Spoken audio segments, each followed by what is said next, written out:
श्री गुरुभ्यो नमः. अंतर्ब्रह्मच्या आजच्या या व्हिडिओत आपल्या सगळ्यांचं मनपूर्वक स्वागत आहे. एखादी व्यक्ती आपल्याला आयुष्यात अशी काही भेटते की ती आपल्या स्मरणामध्ये कायमची राहून जाते. त्या व्यक्तीचा स्वभाव असेल किंवा ती जे काम करते आहे त्या कामाचा काही एक प्रभाव आपल्यावर दीर्घकाळ राहतो. आणि जर ती व्यक्ती माणसांच्या पलीकडे असलेल्या भूतदयेविषयी जर सातत्यानं काही एक काम करत असेल तर निश्चितपणे अशा व्यक्तीची जी छाप आहे ती आपल्या मनावर दीर्घकाळ राहते. स्वतःच्या आयुष्याचा प्राधान्यक्रम बाजूला ठेवून जी मुकी जनावरं आहेत यांच्याविषयी जर एखादी व्यक्ती जीव तोडून जीव ओतून काम करत असेल तर निश्चितपणे अशा व्यक्तींकडे पाहिल्यानंतर परमेश्वराचं अस्तित्व आपल्याला जाणवल्याशिवाय राहत नाही. पास्ट लाईफ रिग्रेशन थेरपी अर्थात PLR व्हिडिओ सिरीजच्या व्हिडिओच्या माध्यमातून मी अशाच वेगवेगळ्या केसेस आपल्यासमोर आणते आहे. आजच्या या व्हिडिओमध्ये ज्या व्यक्तीचं उदाहरण मी आपल्यासाठी आणलेलं आहे त्या व्यक्तीचं वय साधारण 35 ते 40 या वयोगटातील आहे. हे दादा महाराष्ट्र पोलीसमध्ये शिपाई या पदावरती कार्यरत आहेत आणि आता सध्या त्यांची नेमणूक ही मुंबईमध्ये आहे. या व्यक्तीचं PLRला माझ्याकडे येण्याचं जे कारण आहे ते आजवरच्या माझ्या अनुभवापेक्षा पूर्णपणे वेगळं आहे. हे दादा मांजरी पाळतात. आता आपल्याला वाटेल की तो त्यांचा छंद आहे का किंवा व्यवसाय म्हणून ते करत आहेत का, तर तसं नाही. रस्त्यात कुठेही कुठल्याही परिस्थितीमध्ये एखादं मांजर जर त्यांना दिसलं तर ते त्याला आपल्याकडे घरी घेऊन येतात आणि त्याची शुश्रूषा करतात. ते जर जखमी अवस्थेमध्ये असेल तर त्याच्यावर प्राथमिक उपचारही ते स्वतः करतात. गेली कित्येक वर्ष त्यांनी अशा प्रकारे मांजरं सांभाळलेली आहेत, त्यामुळे प्राथमिक उपचार काय करावेत याची त्यांना आता सवय झालेली आहे. आणि एखाद्या मांजरीला जर डॉक्टरांकडे नेण्याची आवश्यकता पडली तर त्यांनी अशी डॉक्टर मंडळी देखील जोडून ठेवलेली आहेत. आता या व्यक्तीला PLR कशासाठी करायचं आहे याची कदाचित आपल्याला कल्पना आली असेल. त्यांना प्राण्यांविषयी विशेषतः मांजरांविषयी जे अतिप्रेम वाटतं त्याचं नेमकं कारण काय आहे. स्वतःला खायला एखाद्या दिवशी घास कमी पडला तरी चालेल, मात्र सांभाळलेल्या मांजरांना त्यांना आवश्यक असलेल्या सगळ्या गोष्टी पुरवण्यासाठी हा माणूस अक्षरशः आकाश पाताळ एक करतो. स्वतःचं जे वागणं होतं आहे त्याच्याकडेही ही व्यक्ती तटस्थपणे अगदी साक्षी भावाने पाहते आहे आणि म्हणूनच त्यांना प्रश्न पडतो आहे, माझ्या हातून हे कृत्य कसं घडतं आहे. नेमकं असं काय आहे की जे मांजराला पाहून माझ्या आतमध्ये हलतं आणि मी सगळं विसरून जातो. या प्रश्नाचं उत्तर शोधण्यासाठी त्यांनी PLR करून घेण्याचं ठरवलं. प्रीटॉकच्या सेशनमध्ये त्यांची पार्श्वभूमी ऐकत असताना एक लक्षात आलं की आपल्यासारखं 4 चौघांसारखं सर्वसामान्य बालपण या व्यक्तीचं गेलेलं आहे. अगदी लहान वयामध्ये कौटुंबिक जबाबदाऱ्यांचा भार उचलण्यासाठी शासकीय नोकरीमध्ये जाण्याचं त्यांनी ठरवलं आणि त्याप्रमाणे त्यांना ती नोकरीही मिळाली. गेली कित्येक वर्ष ते सातत्यानं महाराष्ट्र पोलीस सेवेमध्ये आपली सेवा बजावत आहेत. ही व्यक्ती विवाहित आहे. अर्थात यांच्या घरामध्ये त्यांची पत्नी म्हणून जी गृहलक्ष्मी आलेली आहे ती देखील त्यांच्या या सगळ्या गोष्टींना तेवढ्याच सहानुभूतीनं साथ देणारी आहे. माझी पत्नी आहे म्हणूनच माझा संसार आजवर झाला आहे आणि होतो आहे.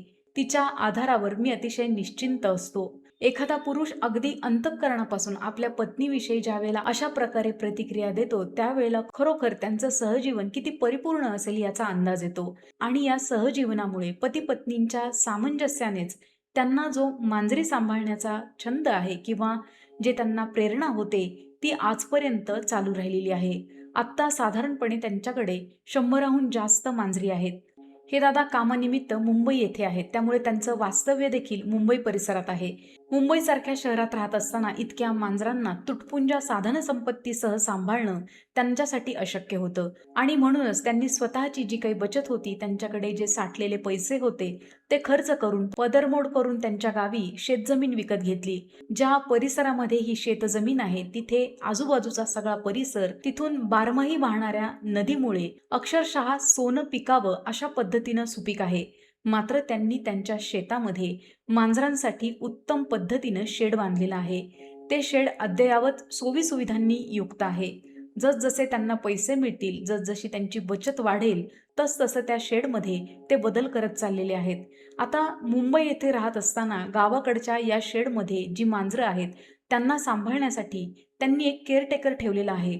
मात्र मांजरांचं नेमकं काय चाललेलं आहे, केअरटेकर नीट त्यांची काळजी घेतो आहे का, हे सगळं पाहण्यासाठी या बहाद्दर व्यक्तीनं तिथे सगळ्या बाजूंनी CCTV कॅमेरे लावलेले आहेत आणि याचं चित्रीकरण 24 तास एका क्लिकवर त्यांना त्यांच्या मोबाईलवर प्राप्त होतं. त्यामुळे दूर राहूनही आपल्या मांजरांवरती, आपल्या पिल्लांवरती त्यांचं अतिशय बारीक घारीसारखं लक्ष आहे. आजूबाजूला इतका सगळा काळोख दाटून आलेला असताना एखादी व्यक्ती अशी भेटते आणि आपल्या मनामध्ये लख्ख असा प्रकाश करून जाते. हे दादा माझ्यासाठीही असाच प्रकाश घेऊन आलेले होते आणि तोच प्रकाश या व्हिडिओच्या माध्यमातून आपल्यापर्यंत पोहोचावा एवढी माफक अपेक्षा. PLRच्या दुसऱ्या सेशनमध्ये ज्यावेळेला सद्गुरू कृपेनं आणि त्या सगळ्या मांजरांवर केलेल्या प्रेमामुळे ही व्यक्ती ध्यानाच्या खोल अवस्थेमध्ये जाऊन पोहोचली. ध्यानाच्या खोल अवस्थेमध्ये या व्यक्तीनं स्वतःला जिथे पाहिलं ते घनदाट जंगल होतं. आजूबाजूला वेगवेगळ्या प्रकारचे प्राणी, पशु, पक्षी यांचा वावर होता. या दादांनी त्या प्राण्यांबरोबर साहचर्यानं राहताना स्वतःला पाहिलं. ध्यानावस्थेमध्ये असलेल्या त्या दादांना त्या प्राण्यांना पाहून जी आत्मीयता वाटत होती ती स्पंदनांच्या माध्यमातून माझ्यापर्यंत देखील पोहोचत होती. अतिशय विलक्षण असा प्रसंग, असं सेशन मी अनुभवत होते. पुढचा येणारा प्रत्येक क्षण हा थरारून टाकणारा आहे याची मला पुसटशी कल्पना आली आणि घडलंही तसंच. ध्यानावस्थेमध्येच त्याच जन्मात थोडंसं पुढे गेल्यानंतर जो प्रसंग आम्ही समोर पाहिला तो अतिशय त्रासदायक असा होता. दुष्काळ पडल्यामुळे सगळं जंगल निष्पर्ण झालं होतं. पाण्याचे पाणवठे आटले होते. प्राणी अन्न आणि पाण्यासाठी दाही दिशा फिरत होते. अन्न आणि पाण्यामुळे व्याकुळ झालेले जीव जोवर तग धरता येतोय तोवर ते तग धरून राहिले आणि नंतर हळूहळू एकेका प्राण्याचा मृत्यू होऊ लागला.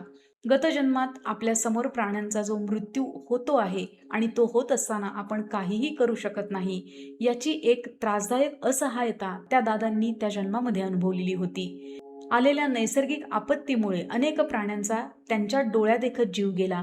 आपल्या समोर हे सगळं घडत असताना आपण काहीच करू शकत नाही या अपराधाची एक बोच त्यांच्या मनामध्ये निर्माण झाली आणि पुढे काही काळानंतर त्यांचाही मृत्यू झाला. गतजन्मामध्ये प्राण्यांविषयी वाटणारी तळमळ मृत्यूच्या क्षणी मात्र अतिशय गडद झाली, अतिशय ठळक झाली.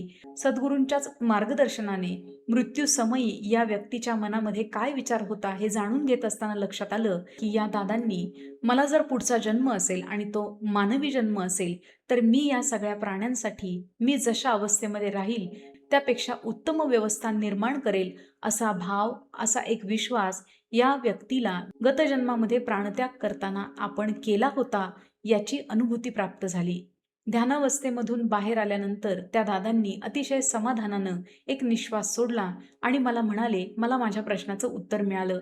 आता तुम्हाला सांगतो, पुढच्या काळामध्ये जसे माझ्याकडे पैसे उपलब्ध होतील तसं मी या माझ्या पिल्लांसाठी आजूबाजूचं सगळं वातावरण हे एअर कंडिशन करणार आहे. कारण ज्या ठिकाणी आपलं शेत आहे तिथे उन्हाळ्यामध्ये खूप तापतं.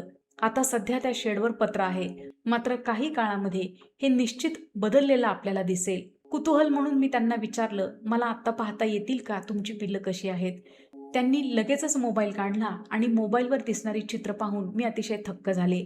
आताच्या काळामध्ये आपण आपल्या कुटुंबियांची, आपल्या जवळच्या रक्ताच्या माणसांची सुद्धा एवढी काळजी घेत नाही, एवढी काळजी ती व्यक्ती त्या सगळ्या पिल्लांची घेत आहेत. जिथे जिथे त्या पिल्लांना मोकळी जागा आहे तिथे त्यांनी छान आर्टिफिशियल गवत टाकलेलं आहे, खेळणी आहेत. मांजरांना लपाछपीसाठी काही एक व्यवस्था करण्यात आलेली आहे. प्रत्येकाला झोपण्यासाठी स्वतंत्र गादी आहे. त्यांच्या अंगावर पांघरुणं आहेत. इतका सगळा सरंजाम मी त्या मांजरांचा पाहून माझ्या मनात सहज भाव उमटला. कुठल्या तरी जन्मीचं काहीतरी देणं घेणं राहिलं आहे म्हणून हे जीव या माणसाकडे अशा पद्धतीनं इतक्या छान थाटामध्ये, इतक्या सुखसोयीयुक्त वातावरणामध्ये राहत आहेत. अर्थात निसर्ग चक्राच्या या लीलेचे अर्थ आपल्याला दरवेळी कळतातच अशातला भाग नाही. आपण आपल्या अल्पबुद्धीच्या जोरावर अनेक आडाखे बांधत राहतो. या दादांसारखी अनेक माणसं आपल्या आजूबाजूला आहेत, आपल्या समाजामध्ये आहेत आणि म्हणूनच आपल्या समाजाचा एक जो समतोल आहे तो टिकून आहे. आता या उदाहरणाच्या निमित्ताने आपल्याला काय शिकता येईल ते पाहूयात. आपल्या भोवती जर एखादा मुका जीव असेल ज्याला आपण आपल्या कुवतीनुसार काही खाणं देऊ शकत असू, त्याचा काही उपचार करत असू तर निश्चितपणे करावा. कोण कोणत्या रूपाने येऊन आपली काय परीक्षा घेत असेल याची आपल्याला कल्पनाही नाही. आपल्या डोळ्यांना, आपल्या पंच ज्ञानेंद्रियांना जे दिसतं तेवढ्याच वरती फक्त आपण विश्वास ठेवतो आणि कधी कधी त्याच्यावरही आपण विश्वास ठेवत नाही. त्यामुळे अदृश्य जगाच्या, अनाकलनीय विश्वाच्या ज्या काही गोष्टी आहेत, जी काही संरचना आहे ती आपल्या बुद्धीच्या आकलनाच्या पलीकडे आहे. अंतःकरणामध्ये असलेला सहिष्णू भाव, करुणा भाव जर आपला जागृत असेल आणि आपल्याला खरोखर त्या प्राण्याविषयी काही करण्याची इच्छा निर्माण होत असेल, तर आपण ते जरूर करावं. आता इथे थोडंसं अधिक खोलात जाऊन समजण्यासाठी आपण जर आपल्या भारतीय धार्मिक परंपरेकडे पाहिलं, आपल्या देवी देवतांकडे जर पाहिलं, तर जवळपास सगळ्याच देवी देवतांना स्वतःचं असं एक वाहन आहे आणि ते वाहन प्राणीसृष्टीशी संबंधित आहे. आता हा विषय इतका मोठा, इतका गहन आहे की याच्यावरती अख्खी व्हिडिओ सिरीज बनू शकते. मात्र इथे आपली एक मर्यादित समज जी आहे ती थोडीशी विस्तारित करण्याचा माफक हेतू आहे. आपल्या संस्कृतीमध्ये ज्या देवी देवतांचं आपण भजन पूजन करतो, त्यांचं वाहन असलेल्या प्राण्यांचीही नकळतपणे आपल्याकडनं पूजा होत असते. मात्र प्रत्यक्षात आपण ज्या वेळेला समाजामध्ये वावरतो, वागतो, तिथे आपण कसं दांभिकपणे वागतो याच्याकडे नीटपणे पाहायला हवं. खरं तर आपल्याला खूप मोठा पल्ला गाठायचा आहे. आधी हा करुणाभाव, हा वात्सल्य भाव आजूबाजूच्या माणसांसंदर्भात आपल्या मनामध्ये निर्माण झाला पाहिजे आणि तो फक्त भाषणापुरता किंवा तोंड देखला नसावा, तर अनुभूतीच्या पातळीवर जर तो निर्माण झाला, तरच आपल्याला माणूस असण्याच्या मर्यादा ओलांडून आपल्यापेक्षा वेगळ्या स्पंदनांच्या प्रतलावर असणाऱ्या प्राणीसृष्टीशी काही एक संपर्क साधता येईल. आपल्यापैकी काही आशीर्वादप्राप्त अशी मंडळी असतील, ज्यांना प्राण्यांची स्पंदनं समजत असतील. खरं तर अशा व्यक्ती गुरुकृपेला प्राप्त आहेत असंच म्हणावंसं वाटतं. आपल्याही आयुष्यामध्ये ही गुरुकृपा, हा वात्सल्य भाव आणि चराचराविषयी वात्सल्य भाव निर्माण व्हावा, ही प्रार्थना सद्गुरूंच्या चरणी अर्पण करते आणि समस्त प्राणीसृष्टीतील ज्ञात अज्ञात असलेल्या गुरुतत्वाला आपल्या सगळ्यांच्या वतीनं साष्टांग दंडवत इथूनच अर्पण करते आणि आज या व्हिडिओमध्ये इथेच थांबते. पुन्हा भेटूयात असाच एक छानसा व्हिडिओ घेऊन. तोपर्यंत श्री स्वामी समर्थ.